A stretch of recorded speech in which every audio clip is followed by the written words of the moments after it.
Gram panchayat Mirzapur की जनता जिंदाबाद जिंदाबाद जिंदाबाद। प्रधान पद के प्रत्याशी खुर्शीद आलम भैया जिंदाबाद जिंदाबाद जिंदाबाद। आपका नेता कैसा हो? खुर्शीद आलम भैया जैसा हो।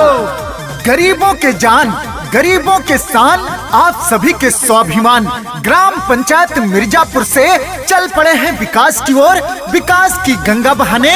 आपके चहेते, आपके बेटे, प्रधान पद के प्रत्याशी खुर्शीद आलम जी। तो याद रखेगा, आने वाले प्रधानी के चुनाव में सभी माताओं बहनों, चाचा चाची, भैया बहनी से निवेदन है कि अपना आशीर्वाद और मतदान देकर खुर्शीद आलम जी को अपना प्रधान चुने।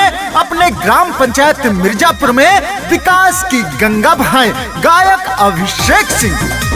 मिर्जापुर गाँव के करी है विकास, मिर्जापुर गाँव के करी है विकास, मिर्जापुर गाँव के करी है विकास। खुर्शीद भैया हो, हे चाचा, हे चाची, अब की जिताए दियो प्रधानी के चुनावा हो।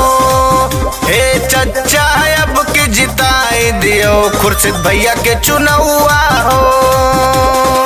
आप सभी से निवेदन है, डर कर करो ना डरा कर करो, सच को विजयी झूठ को हरा कर करो।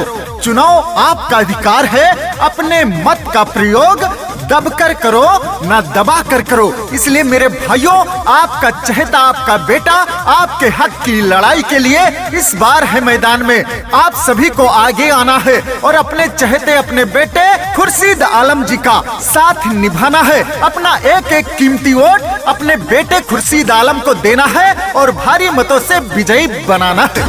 वृद्धा पेंशन, विधवा पेंशन, राशन कार्ड बनवाई है हो। गांव के गली गली माँ भैया आरसीसी लगवाई है हो, आरसीसी लगवाई है हो। नाली खड़ंजा, विधवा पेंशन, राशन कार्ड बनवाई है हो।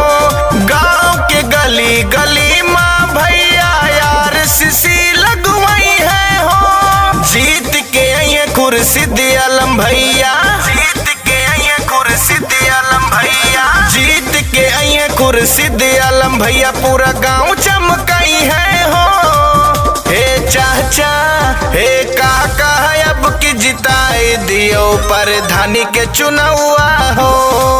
हे चच्ची, अब की जिताए दियो खुर्शीद भैया के चुनावा हो।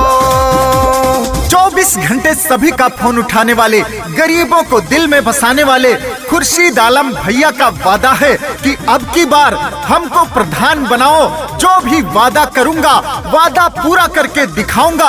अपने ग्राम पंचायत मिर्जापुर के हर गली में पक्की सड़क बनवाने का काम करूंगा, पक्की नाली बनवाने का काम करूंगा।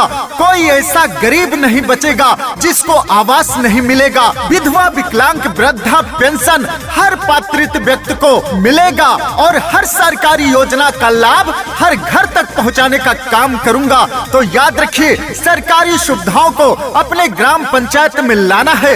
जिला स्तर से ब्लॉक स्तर तक सारी समस्याओं का निदान कराना है। तो याद रखिएगा मित्रों, अब की बार अपना प्रधान अपने चहेते, अपने बेटे खुर्शीद आलम जी को बनाना है। अपने ग्राम पंचायत मिर्जापुर को जिले में 1 नंबर पर लाना है और आगे तक लेके जाना है। मिर्जापुर के विकास के खातिर भैया आगे आए, रोशन करेंगे नाम गांव का, वोट जो सबका पाए, गांव का वोट जो सबका पाए। मिर्जापुर के विकास के खातिर भैया जी आगे आए, रोशन करेंगे नाम गांव का, वोट जो सबका पाए। अपने बेटा हुआ के सुना ये चच्ची, अपने बेटा हुआ के सुना ये चच्ची, अपने बेटा हुआ के सुना ये चच्चा। सतवनी भैया हो, हे काकी, हे दादा, अब की जिताए दियो प्रधानी के चुनावा हो। हे बहिनी, अब की जिताए दियो खुर्शीद भैया के चुनावा हो।